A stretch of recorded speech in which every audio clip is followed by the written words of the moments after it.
నాకు ఎవరితో అండర్స్టాండింగ్ లేదు, ఎవరితో వ్యాపారం లేదు. నా భర్త ఎప్పుడైతే టీఆర్ఎస్ అధికారంలోకి వచ్చిందో నేను నా భర్త ఒకటే విషయం అనుకున్నాం. అమెరికా నుండి 2004లో మేము వస్తే నేను ఉద్యమంలో ఉన్నా, ఆయన వ్యాపారంలో ఉన్నాడు. ఇల్లు గడవాలి కదా, మీ లెక్క మంది మీద వాడు దోసుకోలే. నేను ఎప్పుడు మీ లెక్క నేను ఎవరిని వాడి వసూలు చేసుకొని ఉద్యమాలు నడపలేను. సమయం సందర్భం వచ్చినప్పుడు నా నగలు కుదబెట్టి బతుకమ్మ చేసిన నేను. అందుకే ఇంత పౌరుషం నాకు. ఉద్యమంలో మీరు ఎవరెవరి దగ్గర దోసుకున్నారు, ఏ స్టూడియోల దగ్గర పోయి ధర్నాలు చేసి వాళ్ళతో కాంప్రమైజ్ అయిండు, అన్నీ తెలుసు సంగతులు. చెప్పలేదు, ఎందుకంటే సిగ్గుపోతుంది తెలంగాణ వాళ్ళదని. నవ్వేటోళ్ళ ముందట జారిపడొద్దు అన్నారు కాబట్టి చెప్పలేదు. మీరు ఊరికే తమాషాలు చేసి నాతో పెట్టుకుంటే మాత్రం మామూలు చిట్టాలేదు నా దగ్గర. ఇవాళ నేను ఫస్ట్ టీ న్యూస్కి లీగల్ నోటీస్ పంపిస్తా ఉన్నా. నా భర్త పేరు పెట్టి కృష్ణారావు అనేటటువంటి ఎమ్మెల్యే గారు ఏదైతే ప్రెస్ మీట్ పెట్టినరో, మీరేమన్నా ఆల్తు ఫాల్తు social media channel T News అంటే? శాటిలైట్ ఛానల్, మీరు ఒక పార్టీని రిప్రజెంట్ చేసే ఛానల్, కనీసం వెరిఫై చేసుకోరా? ఏది పడితే అది వేసేసుడేనా? వేరే వాళ్ళది వేస్తే వాళ్ళు ఊరుకున్నారేమో, నేను ఊరుకునేదాన్ని కాదు, ముందే చెప్తున్నాను. టీ న్యూస్కి లీగల్ నోటీస్ ఇస్తున్నాం. 1 వీక్లో పబ్లిక్ అపాలజీ చెప్పాలి బిడ్డ, పబ్లిక్ అపాలజీ. కోర్టుకి ఈడుస్తాం ఏమనుకుంటున్నారు. తర్వాత ఏలేటి మహేశ్వర్ రెడ్డి గారు, వీరికి కూడా నోటీస్ ఇస్తున్నాం, లీగల్ నోటీసు. 1 వీక్లో మీరు కూడా తప్పుడు సమాచారాన్ని ప్రజలకు ఇచ్చినందుకు, నా భర్త గారికి నా యొక్క పరపతిని దెబ్బతీసే ప్రయత్నం చేసినందుకు నాకు పబ్లిక్ అపాలజీ చెప్పాలని మహేశ్వర్ రెడ్డి గారిని డిమాండ్ చేస్తూ ఉన్నాను. అట్లానే మాధవర్ కృష్ణారావు గారిని మీరు కూడా 1 వీక్ లోపల అపాలజీ చెప్పాలి, లేకపోతే కోర్టుకి ఈడుస్తాం, కోర్టు నుండి క్షమాపణ చెప్పిస్తాం. ఇది నాకు సంబంధం లేని వ్యక్తులు. నేను జాగృతి జనంబాట కార్యక్రమంలో పోతా ఉంటే సడన్గా సోషల్ మీడియాలో ప్రచారం ప్రారంభమవుతుంది. వెంటనే ఏలేటి మహేశ్వర్ రెడ్డి గారు బీజేపీ ఫ్లోర్ లీడర్, ఆయనకి ఏం పనో నాకు అర్థం కాదు, ఆయనకు నాతోనేముందో అర్థం కాదు, నన్నంటే పొలిటికల్గా ఆయనకి ఏం లాభం వస్తుందో నాకు అర్థం కాదు. ఆయన బయటకు వచ్చి సీరియస్గా ప్రెస్ మీట్ పెట్టిండు. ఓకే, ఏం పెడతాడు ప్రెస్ మీటు? ఒక ఫోటో ఉన్న కాపీ తీసుకొని నా భర్తది, దాంట్లో ఏవి రెడ్డి గారి పేరు ఉంది, అది చూపించుకుంటే ఇగో వీళ్ళకి వ్యాపారాలు ఉన్నాయని చెప్తుంటాడు. అసలు ఆయనకి ఏం సంబంధం? అది ఉన్న పొలిటికల్ ఇష్యూవా? ఎందుకు మాట్లాడిండు? ఓకే, అంటే దీని వెనుక ఉన్న స్ట్రాటజీ చేసేసి తెలంగాణ ప్రజలు అర్థం చేసుకోవాలి. హరీష్ రావు గారు, బీఆర్ఎస్ పార్టీ ఏదైతే నా మీద దుష్ప్రచారం చేయాలనుకుంటున్నారో అది ఏలేటి మహేశ్వర్ రెడ్డి గారి నోటి నుండి వస్తుంది, బీఆర్ఎస్ పేడ్ సోషల్ మీడియా నోటి నుండి వస్తుంది, ఆ తర్వాత కృష్ణారావు గారు లాంటి ఎమ్మెల్యేల నోటి నుండి వస్తుంది. అంటే వీళ్ళందరూ ఒక స్ట్రాటజికల్గా ఏంటంటే, ఆడపిల్ల బయట తిరుగుతుంది, ఈమెకు అన్ని విషయాలు అర్థమవుతున్నాయి, ప్రజలు వచ్చి చెప్పుకుంటున్నారు, బాధితులు వచ్చి చెప్పుకుంటున్నారు, ఈమె ఇంకా చెప్తే భయం అవుతుంది, మాకు ఇబ్బంది అవుతుంది అని చెప్తున్నారు. నేను మీలాగా పారిపోయే పిరికిపందని కాదు. మీరు ఏదైతే నా భర్త ఫోటో చూపించి మాట్లాడుతున్నారో ఆ ల్యాండ్కి సంబంధించి ప్రతి ఒక్క విషయాన్ని ఇవాళ నేను తీసుకొని వచ్చిన. ఇవాళ నేను ఎట్లా ట్రాన్స్పరెంట్గా క్లారిటీ ఇస్తున్నానో, నేను చేసే ఆరోపణల మీద మీరు కూడా అట్లనే క్లారిటీ ఇవ్వాలని చెప్పి నేను డిమాండ్ చేస్తూ ఉన్నాను. ముందుగా మీరు ఏదైతే కాపీ చూపిస్తున్నారో మా హస్బెండ్ది, ఏవి రెడ్డి గారిది ఉన్నటువంటిది, అది 2 సర్వే నంబర్లకు సంబంధించినటువంటి ల్యాండ్.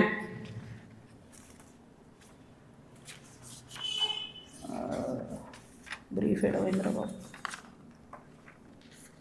ఇది అదేంటంటే 2010/2, 2010/3 అనేటటువంటి భూమి. దీనికి 1975 నుండి కూడా ఈ భూమికి కంప్లీట్గా పట్టాలు ఉన్నాయి, దానికి పాస్బుక్లు ఉన్నాయి, కంప్లీట్గా ఇది ప్రైవేట్ ల్యాండ్. ఈ ప్రైవేట్ ల్యాండ్లో 4 వ్యక్తులు, 4 కొడుకులు, వాళ్ళకి మనిషి 4 ఎకరాలు వచ్చినాయి. ఈ మనిషి 4 ఎకరాలు వచ్చినటువంటి ఈ భూమిని అక్కడ ఒక కంపెనీ ఉంది, టేకంషా అనే కంపెనీ. ఆ టేకంషా అనే కంపెనీకి 37 ఎకరాలు ప్రభుత్వము అమ్మింది ల్యాండ్ ఒకప్పుడు. వాడేం చేసిండు, ఆ అమ్మిన ల్యాండ్తో పాటు ఈ ప్రైవేట్ వాళ్ళ భూమి కూడా లోపలేసుకొని కాంపౌండ్ వాళ్ళు పెట్టుకున్నాడు. ఈ ప్రైవేట్ వాళ్ళంతా కాంపౌండ్ వాళ్ళకి పోయింది కాబట్టి వాళ్ళంతా ఈ రియల్ ఎస్టేట్ వ్యాపారంలో ఉన్నటువంటి మా హస్బెండ్ ఇంకా కొంతమంది దగ్గరకు వచ్చారు. ఈ 16 ఎకరాల భూమికి దాదాపు ఒక 20 మంది ఆ భూమిలో ఉన్నారు. అందులో మా భర్త కంపెనీ కూడా ఒకటి. ఇది మొత్తం ప్రైవేట్ ల్యాండ్ మాది, నువ్వెట్లా కాంపౌండ్ లోపల పెట్టుకుంటావు అని చెప్పి ఒక 9 ఏళ్ళు నడిచినట్టుంది డిస్ప్యూట్ నాకు తెలిసి. ఇది మా ల్యాండ్ అని వీళ్ళు, కాదని వాళ్ళు. ఫైనల్గా 2019లో లోక్ అదాలత్లో, ఇగో ఇది బీఆర్ఎస్ గవర్నమెంట్ ఇచ్చిన పాస్బుక్, అది ప్రైవేట్ ల్యాండ్ అని చెప్పి ఫైనల్గా లోక్ అదాలత్లో 2019లో ఈ టేకంషా అనే కంపెనీ, ఈ 16 ఎకరాలు ప్రైవేట్ పట్టా, వీళ్ళందరూ కూడా కాంప్రమైజ్ అయింది. 2019లో ఎప్పుడైతే కాంప్రమైజ్ అయినరో ఆనాడే ఆ ల్యాండ్తో నాకు కానీ నా భర్తకు కానీ ఏం సంబంధం లేదు. ఆ పట్టేదారుల తరఫున ఉండి కొట్లాడినటువంటి మా భర్త గారు, వాళ్ళ ఫ్రెండ్స్, వాళ్ళ కంపెనీ అందరు కూడా ల్యాండ్ అమ్మేసి బయటకు వచ్చేసి. ఎప్పుడు? 2019. 2019లో మా హస్బెండ్ బయటకు వచ్చేసిన తర్వాత 2022లో ఫస్ట్ పర్మిషన్, బీఆర్ఎస్ గవర్నమెంట్లో ఫస్ట్ పర్మిషన్ ఇచ్చింది కన్స్ట్రక్షన్కి, 12 ఎకరాల ల్యాండ్కి కన్స్ట్రక్షన్. మరి పట్టా భూమి అయితే ఎందుకు ఇచ్చారు పర్మిషన్? మరి గవర్నమెంట్ భూమి అయితే ఎందుకు ఇచ్చారు పర్మిషన్? 19లోనే మా హస్బెండ్ ఎగ్జిట్ అయిపోయింది అక్కడితో. 22లో పర్మిషన్ వచ్చింది ఆ ల్యాండ్కి. మరి ప్రభుత్వ భూమి అయితే ఎట్లా ఇచ్చారు పర్మిషన్? సంతకం పెట్టింది ఎవరు? కేటీ రామారావు గారు. అంటే ఇప్పుడు మాధవరం కృష్ణారావు గారు ఏమంటుండు? కేటీ రామారావు గారు సంతకం పెట్టిండు అంటున్నా? కేటీ రామారావు గారు సంతకం తప్పంటుండా? ప్రభుత్వ భూమిని కేటీఆర్ గారు సంతకం పెట్టి ఇచ్చిండు అంటురా? ఏమంటుండ్రు? ఆ విషయం ప్రజలకు చెప్పాలి ఫస్ట్. ఇప్పుడు నేను ఆరోపణ చేస్తాను ఏంది? ఎలక్షన్ పోయే ముందు అక్టోబర్ 7, 2023 అందరం ఎలక్షన్ దాంట్లో ఉన్నాం. ఎలక్షన్ జోన్లో ఏదైతే ల్యాండ్తో 2019లో మా భర్తకు సంబంధం లేకుండా పోయిందో 2023 అక్టోబర్లో బీఆర్ఎస్ ప్రభుత్వం కేటీఆర్ గారి మినిస్ట్రీ నుంచి 5 ఎకరాలకు చేంజ్ ఆఫ్ ల్యాండ్ యూజ్ ఇచ్చింది. అంటే ఇండస్ట్రియల్ భూమిని రెసిడెన్షియల్ భూమి కింద మార్చుకోవచ్చు అని చెప్పింది. మరి ఇది ఎట్లా వచ్చింది? ఏంది ఇది? ఎందుకు ఇచ్చారు ఎలక్షన్ కన్నా 2 రోజుల ముందు? ఏం లావాదేవీలు జరిగినాయి? దీంట్లో కృష్ణారావు గారి పాత్ర ఏంది? ఈ వ్యాపారం చేసే వ్యక్తి మీ సుట్టమట కదా, ఆయన పేరు నేను ఎందుకు చెప్తా బయట, కానీ మీ సుట్టమట కదా. మరి మీరు చేయించుకురా దగ్గరుండి? ఏంది ఇది? దీనికి నాకు సమాధానం చెప్పాలి. కేటీఆర్ గారు చెప్తారా? బీఆర్ఎస్ పార్టీ చెప్తుందా? కృష్ణారావు గారు చెప్తారా? దీనికి సమాధానం చెప్పాలి. ఎట్లా ఇస్తారు చేంజ్ ఆఫ్ ల్యాండ్ యూజ్? ఈ ల్యాండ్తో మాకు సంబంధమే లేదు. 5 ఎకరాలకు బీఆర్ఎస్ గవర్నమెంట్లో చేంజ్ ఆఫ్ ల్యాండ్ యూజ్ వస్తుంది. నిన్నగాక మొన్న 6 ఎకరాలకు కాంగ్రెస్ గవర్నమెంట్ కూడా అదే ల్యాండ్లో చేంజ్ ఆఫ్ ల్యాండ్ యూజ్ ఇచ్చింది. అంటే బీఆర్ఎస్ వాళ్ళు సపోర్ట్ చేసిన వ్యాపారవేత్తల్ని యాజ్ ఇట్ ఈస్గా కాంగ్రెస్ వాళ్ళు కూడా సపోర్ట్ చేస్తున్నారు. ఏంది ఇది? మరి ఎవరికి అండర్స్టాండింగ్ ఉంది? నాకుందా అండర్స్టాండింగ్? మీకుందా? మీ గుంపులు ఉన్న మనుషులది ఇగో ఇదే ఏవిరెడ్డి గారితోని, నవనామి వెంచర్స్, ఇదే ఏవిరెడ్డి గారితోని పోచంపల్లి శ్రీనివాస్ రెడ్డి అనేట ఆయన పార్ట్నరు. ఈయన ఎవరు దోస్తు, ఎవరు బినామీ? పొద్దుగల్లేస్తే రామన్నతోనే ఉంటాడు, కేటీఆర్ గారితోనే ఉంటాడు ఈయన. ఎవరైనా? మరి మీకున్నాయా సంబంధాలు? నాకున్నాయా? పందెం కోడ్ల కేసు ఉండే శ్రీనివాస్ రెడ్డి అనేట ఆయన మీద, ఏమైనా చేసిండ్రా? ఆయన ఫామ్ హౌస్లో పందెం కోడ్లు ఆడించారని అరెస్ట్ అన్నారు, పోలీసులు అన్నారు, ఏదో అన్నారు, చేసిండ్రా? ఎందుకు చేయలేదు మరి? అంటే ఎవరెవరిని కాపాడుతున్నారు? ఎవరికి బంధుత్వాలు ఉన్నాయి? ఏదో ఆడపిల్లను ఊరుకుంటా మీరు తమాషా చేస్తా అనుకుంటారేమో, తోలు తీస్తా ఒక్కొక్కరిది పట్టుకొని చెప్తున్నాను. ఇప్పుడు కృష్ణారావు సంగతి చెప్తున్నా. పాపం చిన్నోడు యాక్చువల్, ఈయన ఎన్నుకుండి ఎవరు ఆడిస్తున్నారు, ఆ గుంటనక్క సంగతి కూడా చెప్తా తర్వాత. కానీ కృష్ణారావు గారు నా మీద మాట్లాడంగానే ఇగో ఇంతమంది, ఇది కూడా పట్టుకోను కాగితం పైకి, అది పట్టుకోండి ఒకసారి, అది చూపి. ఇంతమంది బాధితులు వాళ్ళంతా ఫోన్లు చేసి ఎకరాలు ఇన్ని ఉన్నాయి అక్క, దయచేసి మాట్లాడండి అక్క. నిన్నటి నుంచి ఫోన్. ఓ దగ్గర 16 ఎకరాలు, ఓ దగ్గర 400 ఎకరాలు, CS 14 ల్యాండ్స్, మామూలుగా లేదు. ఒక దగ్గర ఎంత ఘోరం అంటే ఆఖరికి హైడ్రా కూడా పోయి పూలగొట్టింది. ఇక ఇంకొకటి క్లియర్గా చెప్తా పట్టు, ప్రణీత్ కన్స్ట్రక్షన్ ఒకటి ఉంది. ఎంత ఘోరం అంటే ఇది, ఇంట్లో కృష్ణారావు గారి అబ్బాయి, నాకు అబ్బాయి పేరు చెప్పడం ఇష్టం లేదు ఎందుకంటే ఆయన పాలిటిక్స్లో లేడు కాబట్టి, కృష్ణారావు గారి కొడుకు ఆయన డైరెక్టర్గా ఉన్నప్పుడు ఈ 70 ఎకరాల వెంచర్, పెద్ద వెంచర్, 70 ఎకరాలు మీకు కనబడుతుంటుంది. మొత్తం విల్లాలు కట్టిరు, ఇది పట్టుకోండి, మొత్తం విల్లాలు కట్టిరు, అన్ని A to Z విల్లాలు కట్టిరు. ఇలా ఎన్ని అలిగేషన్స్ ఉన్నాయంటే, ఇక్కడ నేను ఎల్లో మార్క్ చేసిన రోడ్ మొత్తం గవర్నమెంట్ రోడ్, అది కబ్జా, అది లోపలనే ఉంటుంది, దాని చుట్టూ కాంపౌండ్ వాళ్ళు. ఇక్కడ అసైన్ ల్యాండ్స్ ఉన్నాయి, అది కబ్జా. ఈ మధ్యలో చెరువు ఉంది, ఈ చెరువు 10 ఎకరాలు ఉంది అని చెప్పి 10 ఎకరాల చెరువు ఇది అని చెప్పి ప్రభుత్వం సర్టిఫికేట్ ఇచ్చింది. 2021లో ఇది అఫీషియల్గా రెరాకి ఇచ్చిన డాక్యుమెంట్. నేను మీలాగా ఆగమాగం ఎడ్డెడ్డి మాట్లాడా, దొంగ డాక్యుమెంట్లు చూసి అసలే మాట్లాడా. 2021లో మీ కంపెనీ నుండి మీరు రెరాకి ఇచ్చిన దాంట్లో మా వెంచర్ మధ్యలో ఉన్నటువంటి చెరువు 10 ఎకరాలని మీరు చెప్పారు. అయిపోయిందా? అదే మళ్ళీ 2021లో 2024 వచ్చే వరకు ఏమవుతుందంటే ఆ చెరువు 6 ఎకరాలకు వస్తుంది. అంటే 4 ఎకరాలు ఎవరు మింగిన మధ్యలో? ఇది 6 ఎకరాలని మళ్ళీ అఫీషియల్గా ఇరిగేషన్ డిపార్ట్మెంట్ ఇచ్చింది. ఇప్పుడు ఇంకా ఘోరం ఏంటంటే ఈ మొత్తం 71 ఎకరాల ఈ సామ్రాజ్యంలో చుట్టూ కాంపౌండ్ వాల్ కట్టింది. అంటే ఈ చెరువు యాక్సెస్ ఓన్లీ ఆ విల్లా వాళ్ళకు ఉంటుంది. యాక్చువల్లీ అది ఊరిది చెరువు. అంటే మీ అయ్యా జాగిరా చెరువు లోపలేసుకొని చుట్టూ కాంపౌండ్ వాల్ పట్టుకుంటే ఆ ఊరోళ్ళు వాడుకోవద్దా చెరువును? హైడ్రాకి దమ్ముంటే రేవంత్ రెడ్డి గారికి కానీ గవర్నమెంట్లో ఉన్న వ్యక్తులకి ఈ వెంచర్తో సంబంధం లేకపోతే యాక్సెస్ ఓపెన్ చేయండి, దానికి ఓపెన్ చేయండి. చెరువు మధ్యలో ఉంటుంది, చుట్టూ విల్లా, ఎక్కడికక్కడ కేజీఎఫ్ సామ్రాజ్యాలు. ఇంకొక మాట చెప్పిండు కృష్ణారావు గారు, ఏందో 307 గాజుల రామారంలో నేను ఏందో కబ్జా పెట్టినా అని చెప్పిండు.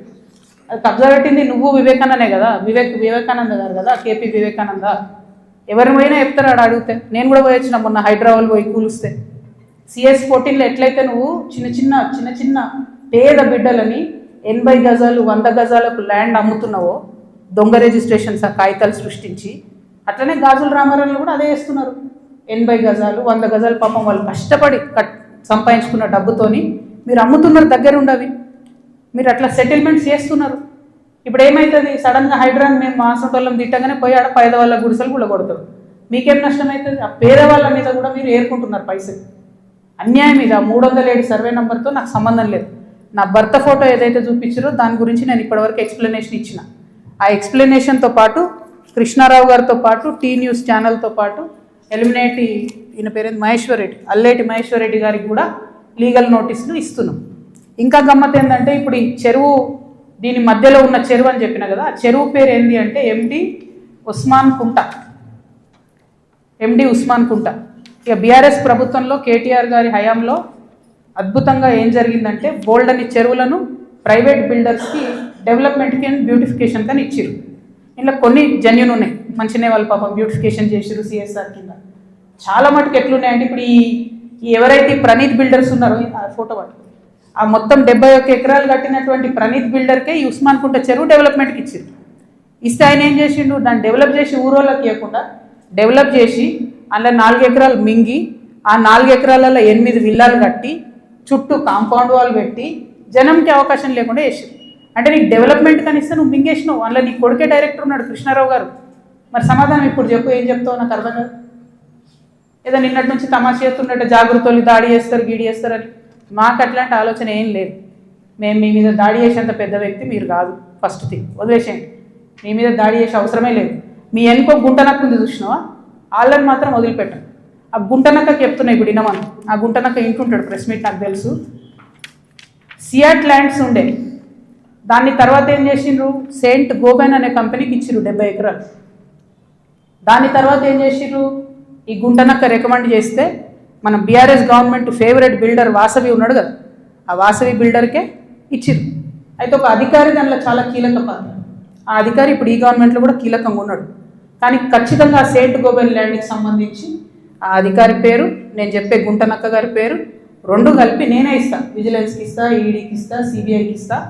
ఇక చూసుకోరు, ఏం చేసుకుంటారో వేసుకో. నేను మీలాగా ఫాల్తు అలిగేషన్స్ చేయను.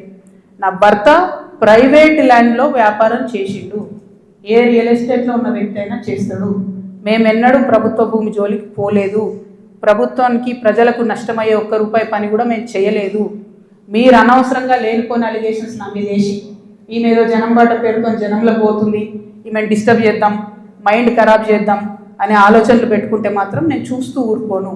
ఇవాళ జవాబు ఎందుకు ఇస్తున్నా అంటే నేను మీలాగా వెన్ను చూపించి పారిపోయే వ్యక్తిని కాదు. నా మీద వచ్చిన అలిగేషన్కి అవుట్ రైట్గా సమాధానం చెప్పే వ్యక్తిని. నా జాగృతి కార్యకర్తలందరికీ కూడా, తెలంగాణ ప్రజలందరికీ కూడా నేను క్లారిటీగా చెప్తున్నాను. 10 ఏళ్ల బీఆర్ఎస్ పాలనలో నాకు ఏ దాంతో కూడా సంబంధం లేదు. నన్ను నిజామాబాద్ వరకు పరిమితం చేసిండ్రు. 5 ఏళ్ళే నేను యాక్చువల్గా ఉన్నది పవర్లో. ఆ 5 ఏళ్ళు ఎంపీగా ఉన్నప్పుడు ఢిల్లీ, నిజామాబాద్, హైదరాబాద్. నా మొత్తం ట్విట్టర్ చూసుకోండి, నా క్యాలెండర్ చూసుకోండి. ఇప్పుడు ఎట్లయితే జనంబాట పేరు పెట్టుకొని ప్రతిరోజు తిరుగుతున్నానో అప్పుడు కూడా నేను మన ఊరు మన ఎంపీ పేరుతోని నిరంతరం ప్రజల మధ్యలో ఉన్నా. పైరవేలు చేసుకోలే నేను ఎప్పుడు. నేను చాలా గర్వంగా ఫీల్ అయినా. నేను తెలంగాణ నుండి మొదటి ఎంపీగా పార్లమెంట్కి పోయినా. కొట్లాడుతుంటే మీ పిచ్చిలేసినట్టు గంటలు గంటలు ఒరుతుంటే మీ పార్లమెంట్లో ఎంత ఫైట్ చేసినాం స్టేట్ కోసం. మీరేమో మేము ఆడ ఢిల్లీలో కొట్లాడుతుంటే ఇక్కడ ఏసీ ఆఫీస్లా ఉండి పందికొక్కుల్లాగా కేసీఆర్ గారు నీడనే ఏరి ప్రజల సొమ్ము తిన్నది కాకుండా ఉల్టా నా మీద వెకిలి ప్రయత్నాలు వేస్తే మాత్రం ఒక్కొక్కరిది కాళ్ళు ఇరగొడతా చెప్తున్నాను. నాకు ఇట్లాంటి భాష మాట్లాడడం ఇష్టం ఉండదు. ఇలా మాట్లాడక తప్పని పరిస్థితి అవుతుంది. లేనిపోని అంటగట్టకండి. 10 ఏళ్లలో ఎన్నడూ ఎవరు గవర్నమెంట్లో నా భర్త పేరు వినలేదు.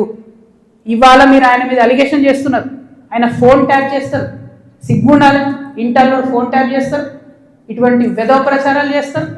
ఇంకా కళ్ళు సలవర్తలేవో మీకు? పార్టీలకి నిలగొట్టరు కదరా బయటికి. ఇంకేంది?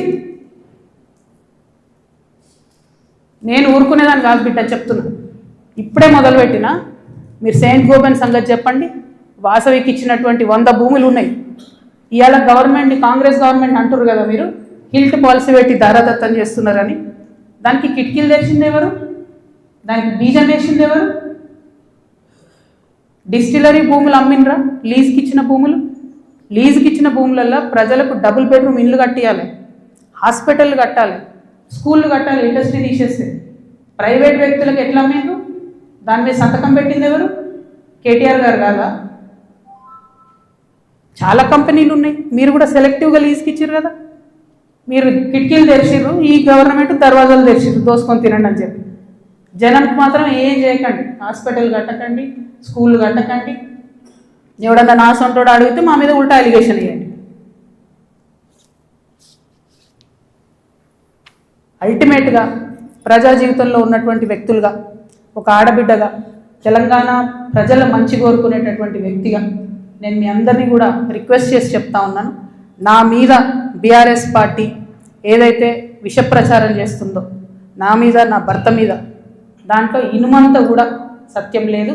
దానికి సంబంధించి అన్ని కాగితాలతో సహా నేను చూపించడం జరిగింది. ఇక ముందు కూడా నా మీద ఎవరు ఏ ఆరోపణ చేసినా నేను ఖచ్చితంగా జవాబు చెప్తాను. జవాబు చెప్పిన తర్వాతనే నేను ప్రజల పక్షాన నిలబడి వారిని ప్రశ్నిస్తాను. వారు మాత్రం జవాబు చెప్పకుండా వెన్నుపూస చూపించి పారిపోతూ ఉన్నారు. అది కరెక్ట్ పద్ధతి కాదు. మేమేదో మీ విఘ్నతకే వదిలేస్తున్నామంటే ప్రజలేం వదిలిపెట్టరు. టైం చూసి కర్రు కాల్చి వాత పెడతారు. మీరేం గొప్ప నాయకులు కాదు, పెద్ద నాయకులు కాదు. ఎంత పెద్ద నాయకులైనా ప్రజలకు జవాబుదారీ అన్న విషయాన్ని మర్చిపోయి మీరు ప్రవర్తిస్తే మాత్రం ఊరుకునేది లేదు. ఇది తెలంగాణ. ప్రజలు మేలుకుంటారు, ఖచ్చితంగా మాట్లాడతారు. Thank you. జై తెలంగాణ.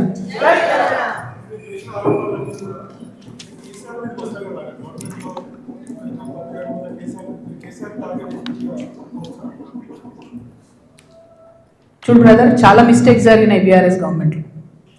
ఆ విషయాలన్నీ ఇప్పుడు నేను జనంబాటలో తిరుగుతుంటే ప్రజలు వచ్చి నాకు చెప్పేటటువంటి దాంతో, వాళ్ళు ఇస్తున్నటువంటి విజ్ఞప్తులతోనే అర్థమవుతుంది. నేను మళ్ళీ చెప్తున్నా, ఎంత పెద్ద నాయకుడైనా ప్రజలకే జవాబుదారి.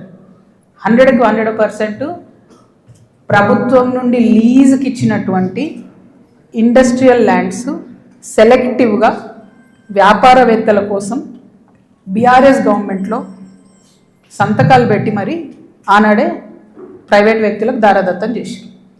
ఆ సంతకాలు పెట్టింది ఎవరు, పెట్టించడం వెనుకుందెవరు, అది time has to decide. Congress government ఏంది, చాలా ఆరోపణలు చేస్తున్నారు.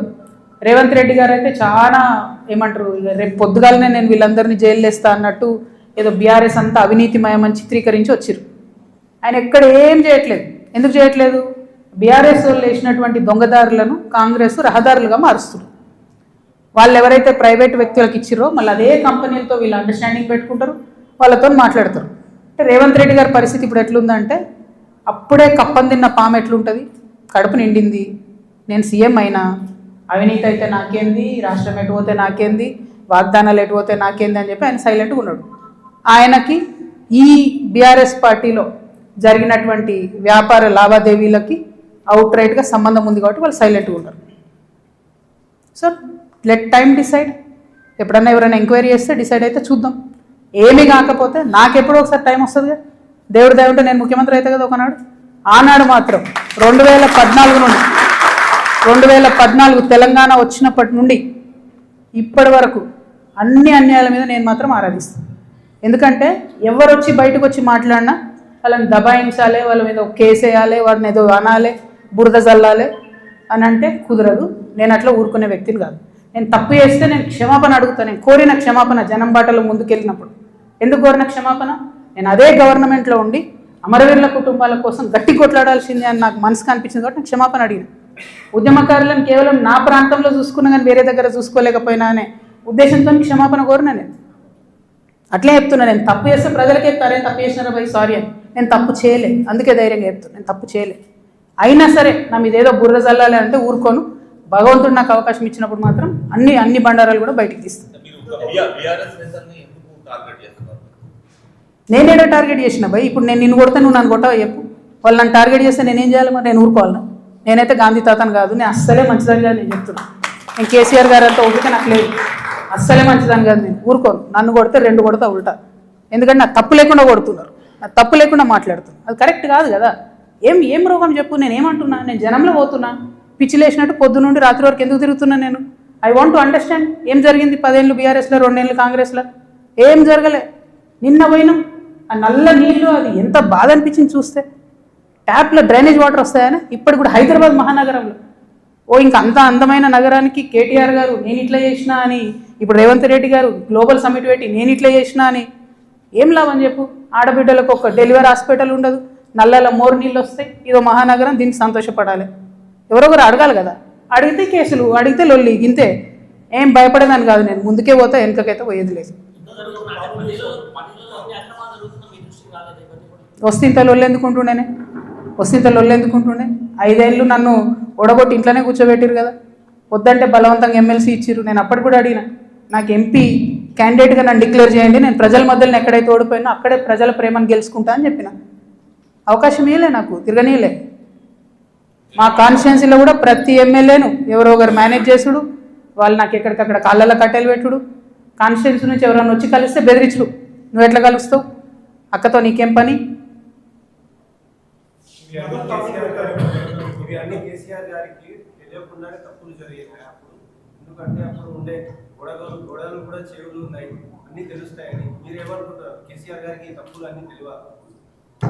నేనేమంటున్నా బ్రదర్, కేసీఆర్ గారికి తెలుసా తెలియదా కేసీఆర్ గారు చెప్పాలి. ఇప్పుడు వీళ్ళందరూ ఏంటంటే మేమందరం చాలా పెద్దవాళ్ళము, కవిత మా మీద ఆరోపణలు చేస్తే కూడా మేము రిప్లై అయిపోయినా ప్రజలు చూస్తలేరు అనుకుంటారు. విఘ్నత అని హరీష్ రావు గారు అట్లే అంటారు. కేటీఆర్ గారు ఆయన ఎప్పుడు చెప్తాడో నాకు తెలియదు, నాకు సంబంధం లేదు. నేను కంపెనీ పేర్లతో సహా చెప్తా. ఎవరెవరి కంపెనీలకు లీజ్ ల్యాండ్స్కి అవుట్ రైట్గా చేంజ్ ఆఫ్ ల్యాండ్ యూజ్ చేసి కన్వర్షన్ చేసి ఎవరికి ఇచ్చినో నేను చెప్తాను. సంతకాలు ఎవరు పెట్టిరా లేదా వాళ్ళు చెప్పాలి ప్రజలకు. చెప్తే షూర్ సంతోషం. ట్రాన్స్పరెన్సీ కదా ప్రజలు కోరుకునేది.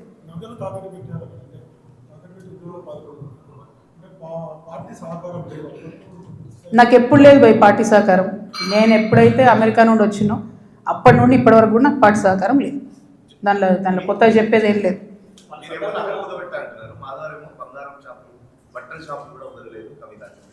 ఆయన పాపం ఆయన వాడుకుంటుర్రే. ఆయన ఎనుకో గుంటనక్కు ఉంది, ఆ గుంటనక్క ఆయన రెచ్చగొట్టి వాడుకుంటుంది. టైం వస్తే చెప్తా కదా. ఆ గుంటనక్క చెప్పినా కదా, ఏదైతే సెయింట్ గోబెన్ ల్యాండ్లో ఒక అధికారి ఇప్పుడు రెడీగా ఉన్నాడు చెప్పడానికి సిబిఐ దగ్గర, ఈడీ దగ్గర. అప్పుడు తెలుస్తుంది వాళ్ళకి. నేను ఒకటే క్లారిటీగా చెప్తున్నా, మీరు ఎంతోసేపు నన్నేదో చేద్దాం, ఆడపిల్ల కదా పాపం భయపెడితే బెదురుతుందేమో అనుకుంటున్నాను. కుదరదు బాస్, కుదరదు. ఇది మారింది, పాలిటిక్స్ మారింది, టైం మారింది, అట్లా కుదరదు.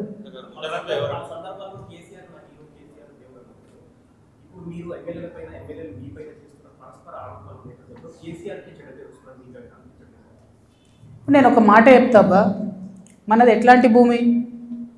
భగవంతుడు రామచంద్రుడి కోసం కనా కష్టాలు పడి పాపం గుడి కడతాడు రామదాస్ అంటే. ఆయన తీసుకుపోయి నిజాం జైలు వేస్తాడు. ఆ జైలు వేసిన టైంలో కూడా రక్షించడానికి రాకపోతే ఏమంటాడు రామదాస్? ఏమంటాడు? మనది ఎట్లాంటి భూమి? పోతన లాంటి గొప్ప కవి రాజు వచ్చి అంకితం ఏమంటే కూడా ఇయ్యడు. మనది ఎట్లాంటి భూమి? చాకలైలమ్మ లాంటి మామూలు మహిళ నాలాగానే ఏం లేదు, ఎవరు సపోర్ట్ లేరు, నిలబడి గుత్ప పట్టుకొని కొట్లాడింది. నేను అంతే, ఆ స్పిరిట్ ఉంది, అదే వేస్తాను. ఎవరేమనుకుంటారు ఏమనుకుంటారు నైసిటీస్ లేవు. ఎందుకంటే లైన్ వాళ్ళు దాటిరు, నేను దాటలేదు. ఏది పడితే అది మాట్లాడి ఊరుకుంటా. ఏమన్నాడే నా భర్త మీరు ఎప్పుడన్నా విన్నారా అధికారంలో ఉన్న 10 ఏళ్ళు మీరంతా కూడా రిపోర్టర్లే కదా ఎప్పుడన్నా విన్నారా ఆయన పేరు విన్నారా ఏదైనా పైరవీలు విన్నారా ఏం లేకుండా అది అన్యాయం కదా టూ మచ్ ఊరుకోం ఇంకా మస్తు అయిపోయింది థ్యాంక్ యూ జై తెలంగాణ